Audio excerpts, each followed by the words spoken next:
we have to draw the line when it comes to lethal weaponry? I'm quite convinced that that's the line. We've seen that with other actors, quite smaller ones, like Iran. We knew that there's a relationship. There has been a diplomatic, political relationship between the two countries even before the war. That was clear and obvious. But when Iran started sending drones to be shot at Ukrainian civilian infrastructure, houses, hospitals, schools, kindergartens, whatnot, this is when we stepped up. This is when we introduced the whole set of sanctions, and I don't think that we need to stop at that. What's going on with Belarus? Well, Belarus is one of the countries that is an active participant in the war without its soldiers yet, but... certainly allowing the border to be porous into Ukraine. Exactly, and allowing the planes to be refueled, rearmed in its airports and then sent out to bomb Ukrainian cities. Therefore, it is very needed that we don't lose a track of also how can we limit the activity in Belarus, meaning that we need to restrict their economy further, imposing new sanctions. There's also additional factor that when we talk about sanctions, there's also this additional moment where we are thinking about derogations, that maybe something needs to be taken out because somebody asked someone, that a company, a person could be taken out. So definitely this cannot happen when we're talking about Belarus and Russia as well. Explain that to me further. Well, since it's already a year after the war started, and we have in the European Union, we have now we're talking about 10th package of sanctions. So there's a lot of that has been sanctioned, and you can imagine that how many appeals are being made to various institutions in Brussels and elsewhere by oligarchs, by who owned factories, who were earning billions of their trade with UK or any other European country. And now they obviously would like to convince politicians that they are no longer should stay in that list, the sanction list.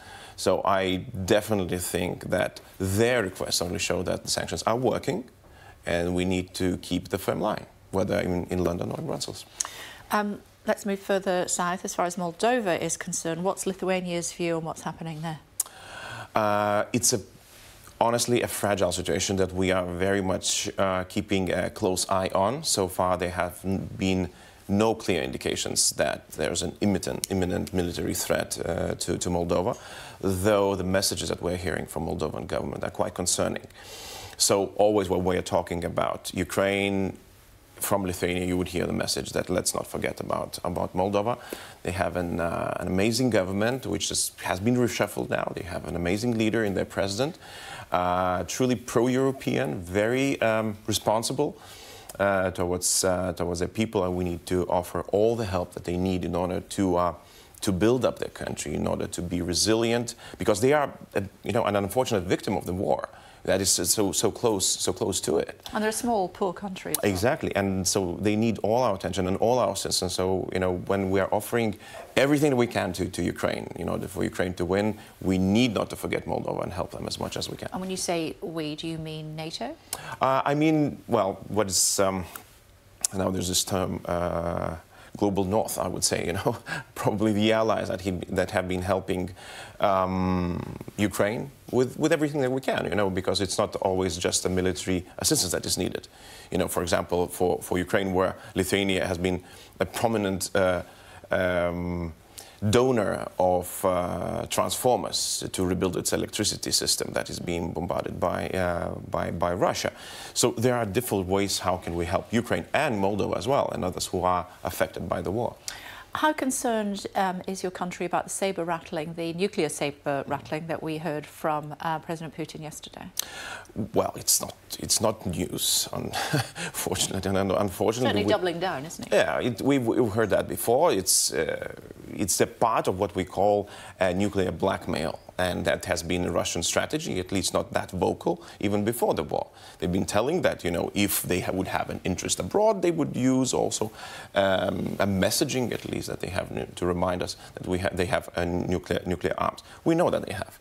And we need to build up our resilience, political and military, not to give in to fear, not to give in to blackmail. That's the most important thing, because if we give in, then that's upper hand to him.